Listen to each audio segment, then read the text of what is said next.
I don't think we should commit at this point to more troops for two reasons. Number one, it takes NATO allies off the hook from keeping their commitments, and number two, it takes some of the pressure off the Afghans themselves to help move that army much more quickly. My message to my Democratic colleagues is that we made mistakes in Iraq. Let's not Rumsfeld Afghanistan. Let's don't do this thing on the cheap. Let's have enough combat power and engagement across the board to make sure we're successful. Two key senators this weekend about the situation in Afghanistan, as General Stanley McChrystal, the U.S. commander in Afghanistan, is expected later this month to announce an increase of troop levels there. At least that's what he's expected to do, as a number of articles have cited McChrystal as saying that it's a bleak situation on the ground fighting the Taliban and that the Taliban is strong. One of those articles by the Wall Street Journal, in fact, had a pushback from the Pentagon and the White House saying that, in fact, U.S. troops are not losing to the Taliban. Let's bring in our panel to talk about Afghanistan. Steve Hayes, senior writer for the Weekly Standard, Mort Kondracke, executive editor of Roll Call, and syndicated columnist Charles Krauthammer. Steve, your thoughts on, first of all, what McChrystal is quoted as saying and the perception about the situation on the ground as it is today? Well, I think McChrystal was saying that things do not look good in Afghanistan. That shouldn't really be news to anybody who's been paying attention. What he is doing is preparing a report, a strategic assessment of the situation on the ground there. They've done what's called a troop-to-task review, or are finishing that right now, which will tell the White House, presumably, how many people, and the Secretary of Defense, how many soldiers are going to be needed to do the things that they need to do to achieve the victory that President Obama set out in his speech in late March. What's interesting is that the White House seems to have rolled out a new Afghanistan plan over the weekend with General Jones on the Sunday shows. There was a big article in Politico on Saturday. So that puts the White House in front of General McChrystal. I don't understand what the point of having your general, who you've handpicked and sent over to do this strategic assessment, what's the point of having him over there doing this if you're going to roll out a new plan before he actually even comes to you with his recommendations? Doesn't make much sense to me. Well, when General Jones was on our air on Fox News Sunday, he did not rule out additional troops. He was specifically asked by Chris Wallace, "Are you ruling out more troops?" And he said no, he was not.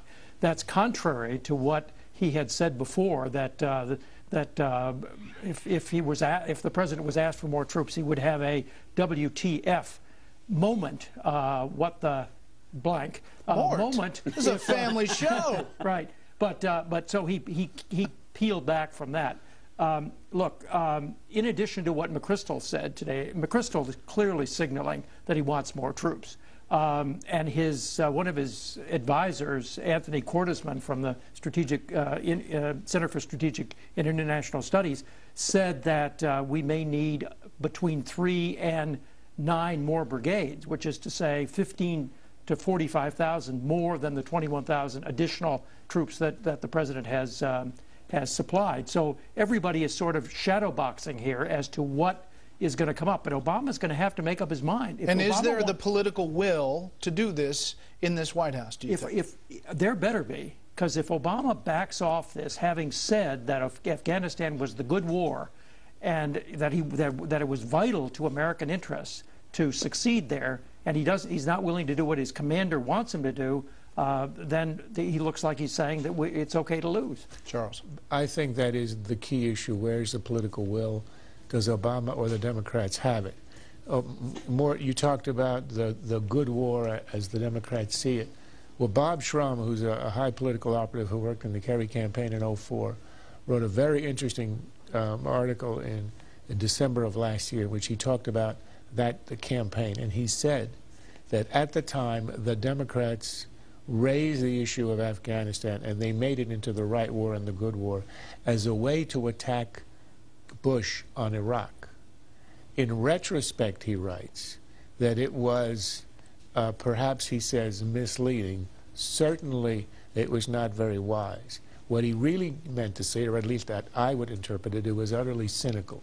In other words, he's confessing in a way that the Democrats never really supported the Afghan war. It was simply a club with which to bash the administration on the Iraq War and pretend that Democrats aren't anti-war in general, just against the wrong war. Well, now they're in power and they are now trapped in a box as a result of that.